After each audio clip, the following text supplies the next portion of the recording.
आशुतोष शशांक शेखर चंद्रमौली चिदंबरा कोटि कोटि प्रणाम शंभु कोटि नमन दिगंबरा। ओम नमः शिवाय। राधे राधे, हरे कृष्ण। आज आप सुनेंगे माघ मास की आगे की कथा। इस कथा में आप सुनेंगे आर्यव्रत में चित्रवर्मा नाम के एक राजा की कथा। आइए शुरू करते हैं। सूत जी कहते हैं कि हे ऋषियों, जो भी मनुष्य नित्य ही आनंदमयी, शांत, निर्विकार और निरामय अनादि अनंत शिव तत्व को जानते हैं, वो ही परम पद को पाते हैं। जो धीर पुरुष काम भोगों से विरक्त होकर भगवान शिव शंकर में अनुरक्त रहते हैं, उनको मोक्ष प्राप्ति होती है, जो संसार बंधन में नहीं पड़ते। हे ऋषियों, ब्रह्मचारी, गृहस्थ, कन्या, सुहागिन स्त्री अथवा विधवा कोई भी क्यों न हो, भगवान शिव जी की पूजा करके मनोवांछित फल पा सकते हैं।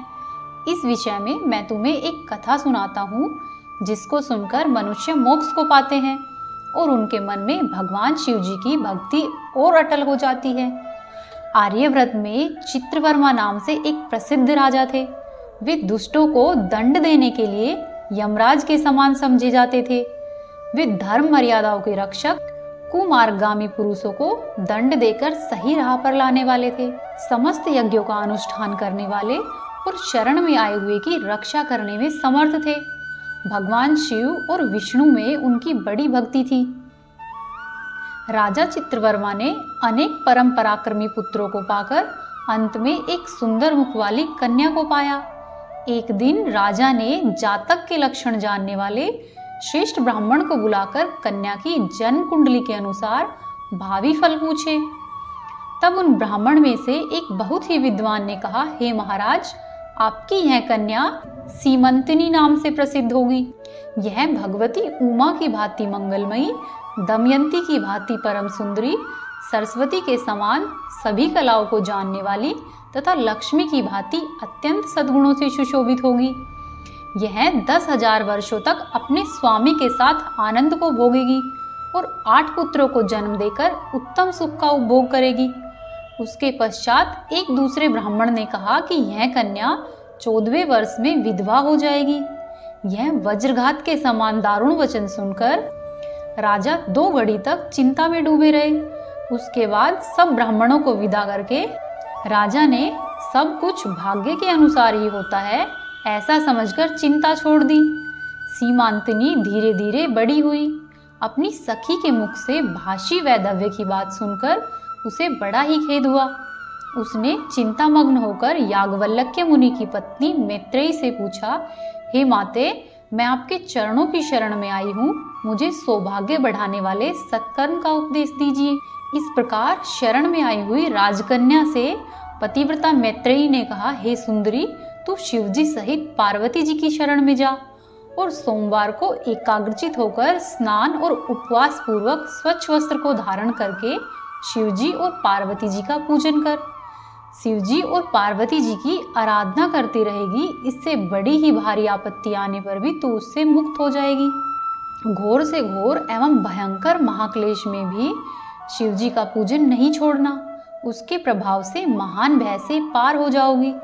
इस प्रकार सीमांतनी को आश्वासन देकर पतिव्रता मैत्रेयी आश्रम को चली गई। राजकुमारी ने उनके कहे अनुसार भगवान शिवजी का पूजन प्रारंभ कर दिया। वहीं निषद देश में नल की पत्नी दमयंती के गर्भ से इंद्रसेन नामक पुत्र हुआ था। राजा इंद्रसेन के पुत्र चंद्रांगद हुए। नृपश्रेष्ठ चित्रवर्मा ने राजकुमार चंद्रांगद को बुलाकर गुरुजनों की आज्ञा से उन्हीं के साथ अपनी पुत्री सीमांतनी का विवाह किया। उस विवाह में बड़ा ही उत्सव हुआ था। विवाह के पश्चात चंद्रांगद कुछ काल तक ससुराल में ही रहे। एक दिन राजकुमार यमुना के पार जाने के लिए कुछ मित्रों के साथ नाव पर सवार हुए। भाग्यवश नाव यमुना के भंवर में मल्लाहों सहित डूब गई। यमुना के दोनों तटों पर बड़ा भारी हाहाकार मच गया। यह दुर्घटना को देखने वाले समस्त सैनिकों के विलाप से सारा आकाश गूंज उठा। डूबने वालों में कुछ तो मर गए और कुछ को मगरमच्छ खा गए। राजकुमार आदि कुछ लोग उस महाजल में अदृश्य हो गए। यह समाचार सुनकर राजा चित्रवर्मा बड़े व्याकुल हुए और यमुना के किनारे आकर मूर्छित होकर गिर पड़े। सीमांतनी ने जब यह समाचार सुना तब वह भी अचेत होकर धरती पर गिर पड़ी। राजा इंद्रसेन भी अपने पुत्र के डूबने का समाचार पाकर रानियों के सहित बहुत ही दुखी हुआ और सुध बुध खोकर गिर पड़ा। उसके बाद बड़े बूढ़ों के समझाने पर राजा चित्रवर्मा धीरे धीरे नगर में आए और उन्होंने अपनी पुत्री को धीरज बंधाया। राजा चित्रवर्मा ने जल में डूबे हुए अपने दामाद का वैदिक कृत्य वहां आए हुए उनके बंधु बांधवों से करवाया। पतिव्रता सीमांतनी ने चिता में बैठकर पतिलोक में जाने का विचार किया, किंतु उसके पिता ने स्नेह के बस रोक लिया। तब वह विधवा जीवन व्यतीत करने लगी। मुनि पत्नी मैत्रेयी ने जिस शुभ सोमवार के व्रत का उपदेश दिया था उसे उसके पश्चात सीमांतनी ने विधवा होने पर भी नहीं छोड़ा। इस प्रकार 14वें वर्ष की आयु में अत्यंत दारुण दुख पाकर वह भगवान शिव के चरणारविंदों का चिंतन करने लगी। शिव जी की आराधना करते करते उसके 3 वर्ष पूरे हो गए। उधर पुत्र शोक से उन्मत्त हुए राजा इंद्रसेन को बलपूर्वक दबाकर उनके भाइयों ने सारा राज्य छीन लिया और उन्हें पत्नी के सहित पकड़कर कारागृह में डाल दिया। वहीं इंद्रसेन के पुत्र चंद्राग्ध यमुना के जल में डूबने पर नीचे नीचे गहराइयों में उतरने लगे। बहुत नीचे जाने पर उन्होंने नाग बंधुओं को जल क्रीड़ा में मग्न देखा। राजकुमारों को देखकर ये भी विस्मित हुई और उन्हें पाताल लोक में लेकर गई। वहां चंद्राग्ध ने तक्षक नाग के परम अद्भुत रमणीय नगर में प्रवेश किया और इंद्र भवन के समान मनोहर एक सुंदर महल देखा, जो कि बड़े बड़े रत्नों की प्रकाशमान किरणों से उद्दीप्त हो रहा था। भगवान सूर्य के समान तेजस्वी तक्षक नाग को सभा भवन में विराजमान देखकर परम बुद्धिमान राजकुमार ने प्रणाम किया और हाथ जोड़कर खड़ा हो गया। तक्षक के तेज से उसके नेत्र चौंधिया गए। नागराज ने भी मनोरम राजकुमार को देखा और उन नागिनों से पूछा कि यह कौन है और कहां से आया है। तब उन्होंने उत्तर दिया कि हमने इसे यमुना के जल में देखा है और इसके कुल तथा नाम का परिचय न होने के कारण आपके पास लेकर आई हैं। तब तक्षक ने राजकुमार से पूछा कि तुम किसके पुत्र हो, कौन सा तुम्हारा देश है और यहाँ पर तुम कैसे आए हो। तब राजपुत्र ने कहा कि भूमंडल में निषद नाम से प्रसिद्ध एक देश है, उसके स्वामी राजा नल महायशस्वी हो गए हैं। वे पुण्यलोक माने जाते हैं। उनके पुत्र इंद्रसेन हुए और इंद्रसेन का पुत्र मैं हूँ। मेरा नाम चंद्राग्ध है। मैं अभी भी नूतन विवाह करके ससुराल में ही रह रहा था और यमुना जी के जल में विहार करता हुआ देव की प्रेरणा से डूब गया। ये नाग पत्नियां मुझे आपके पास लेकर आई है। जन्मांतर के उपार्जित पुण्यों के प्रभाव से यहाँ मैंने आपके चरणारविंदों का दर्शन किया है। आज मैं धन्य हूँ। मेरे माता पिता कृतार्थ हो गए, क्योंकि आपने दया करके मेरी ओर देखा और मुझसे वार्तालाप किया। इस प्रकार अत्यंत ही मनोहर उदारतापूर्ण वचन सुनकर तक्षक नागराज ने कहा, हे राजकुमार, तुम निर्भय रहो, धैर्य रखो और बताओ कि तुम संपूर्ण देवताओं में किसकी पूजा करते हो।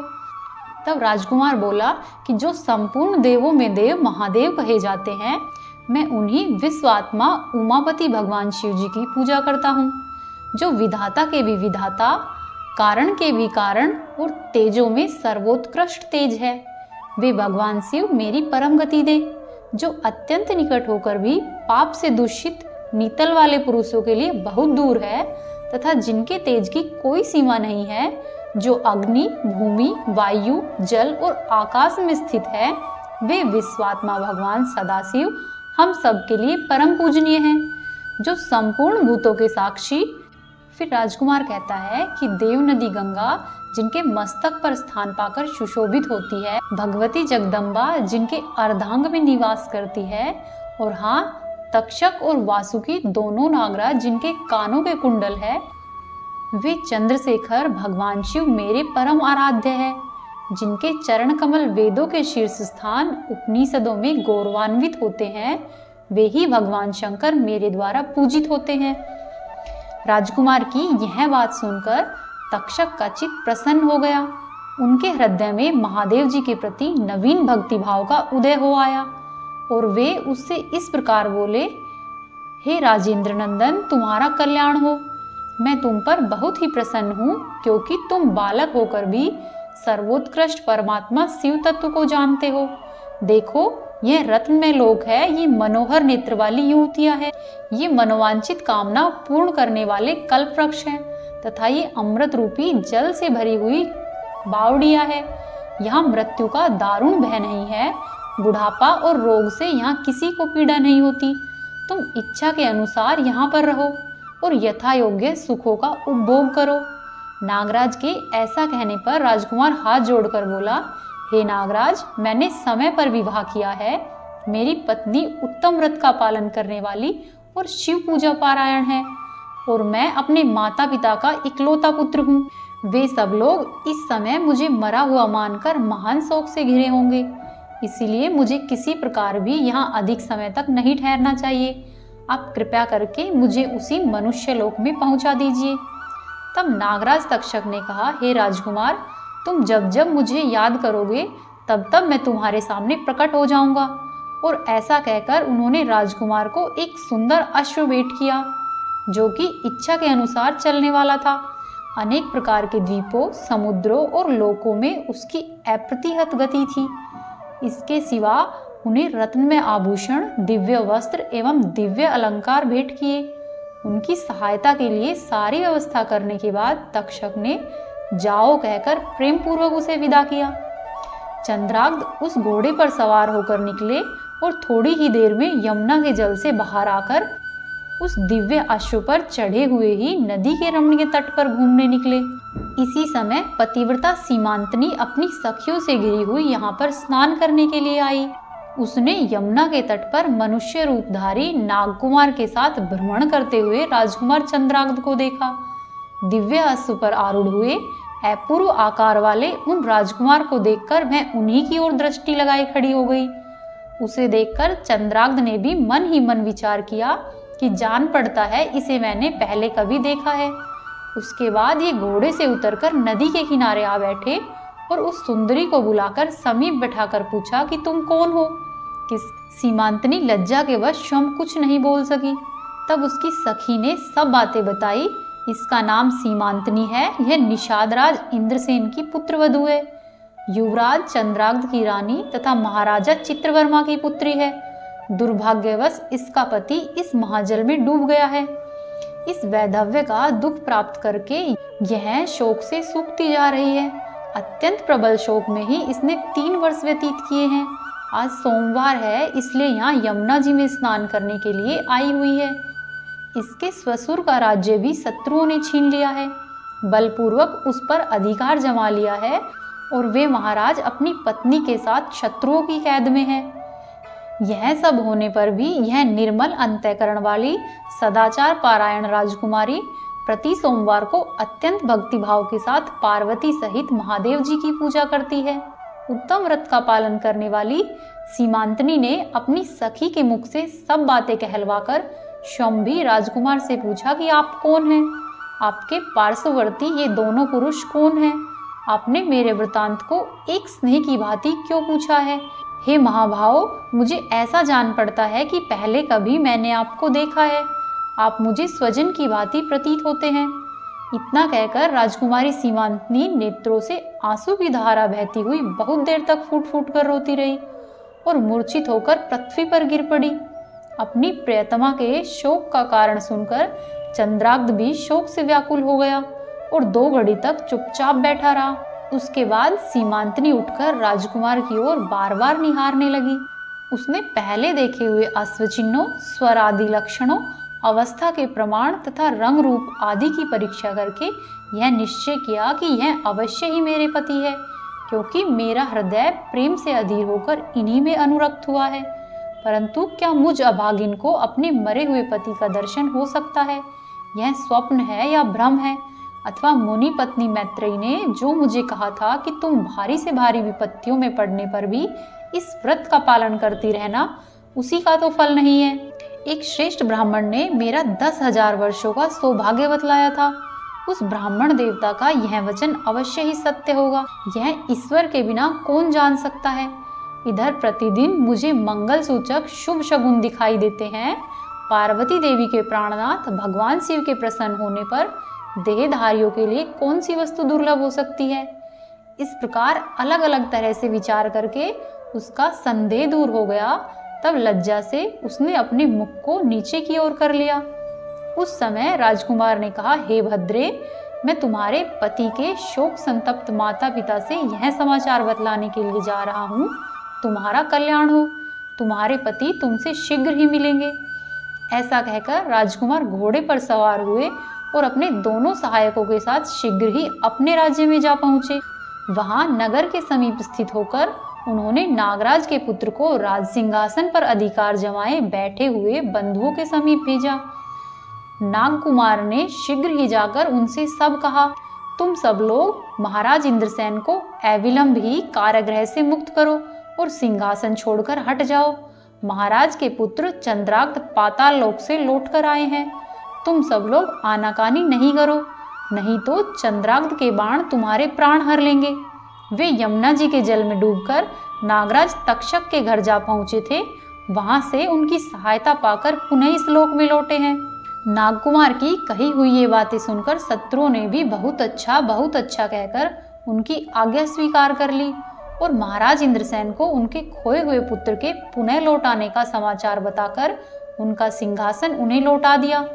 महाराज को प्रसन्न करके भी ये लोग भयभीत बने रहे। मेरा पुत्र आ रहा है, यह बात सुनकर राजा प्रेम के आंसू बहाते हुए आनंद में डूब गया। यही दशा महारानी की भी थी। उसके बाद सभी नागरिक, वृद्ध मंत्री और पुरोहित आगे जाकर चंद्राग्ध से मिले और उन्हें हृदय से लगाकर महाराज के समीप ले गए। अपने भवन में प्रवेश करके अश्रु वर्षा करते हुए राजकुमार ने माता पिता के चरणों में प्रणाम किया। चरणों में पड़े हुए पुत्र को उठाकर राजा ने अश्रु सुक्ति हृदय से लगाया। फिर क्रमशः सभी माताओं को प्रणाम करके उनका आशीर्वाद लेकर राजकुमार पुरवासियों से मिले। फिर पुनः सबके साथ राजसभा में बैठकर अपना सारा वृतांत अपने पिता से बताया और नागराज तक्षक से मित्रता होने की भी बात बताई। राजकुमार का चरित्र देख और सुनकर राजा इंद्रसेन हर्ष से व्याकुल हो गए। उन्होंने अपने मन में यही माना कि मेरी पुत्रवधू ने भगवान शंकर की आराधना करके इस अनुपम सौभाग्य का अर्जन किया है। निषद राज ने यह मंगलमयी बात दूतों के द्वारा महाराज चित्रवर्मा को भी कहलवा दी। यह अमृतमयी बात सुनकर महाराज चित्रवर्मा आनंद से विहल हो गए और बड़े वेग से उठकर उन्होंने संदेश वाहकों को उपहार में बहुत सा धन दिया। फिर अपनी पुत्री को बुलाकर उन्होंने उसके वैधव्य के चिन्हों का परित्याग करवाया और उसे अनेक प्रकार के आभूषणों से विभूषित किया। उसके बाद समूचे राष्ट्र के गांव और नगर आदि में बड़ा भारी उत्सव हुआ और सब लोगों ने राजकुमारी सीमांतनी के सदाचार की बड़ी प्रशंसा की। चित्रवर्मा ने इंद्रसेन के पुत्र चंद्राग्ध को बुलाकर सीमांतनी को उसके साथ विदा किया। चंद्राग्ध ने तक्षक के घर से लाए हुए सभी रत्न आभूषण, जो कि मानव मात्र के लिए अत्यंत दुर्लभ है, अपनी पत्नी को अलंकृत किया। तपे हुए स्वर्ण के समान सुशोभित 40 कोस तक जाने वाली सुगंध से युक्त दिव्य अलंकार से सीमांतनी की शोभा हो रही थी। कमल के केसर के समान रंग वाले कल्पवृक्ष के पुष्पों से बनी हुई और कभी न कुंभलाने वाली माला भी सती सीमांतनी की शोभा बढ़ा रही थी। इस प्रकार शुभ मुहूर्त में अपनी पत्नी को साथ लेकर स्वसुर की आज्ञा से चंद्राग्ध पुनः अपनी नगरी में आए। महाराज इंद्रसेन ने अपने पुत्र को राज सिंहासन पर बिठाकर तपस्या द्वारा भगवान शिव की आराधना की और योगी पुरुषों को उपलब्ध होने वाली उत्तम गति प्राप्त की। राजा चंद्राग्ध ने अपनी धर्मपत्नी सीमांतनी के साथ 10,000 वर्षों तक अनेक प्रकार के विषयों का उपभोग किया। उन्होंने 8 पुत्रों को और 1 कन्या को जन्म दिया। सीमांतनी प्रतिदिन भगवान महेश्वर की पूजा करती हुई अपने स्वामी के साथ सुखपूर्वक रहने लगी। उसने शिवजी के प्रभाव से अपना खोया हुआ सौभाग्य प्राप्त कर लिया था। बोलो उमापति शंकर भगवान की जय। आपको आज की कथा पसंद आई तो वीडियो को लाइक करें, चैनल को सब्सक्राइब करें और वीडियो को शेयर करें और कमेंट बॉक्स में अपने सुझाव अवश्य ही दें। बोलो हर हर महादेव।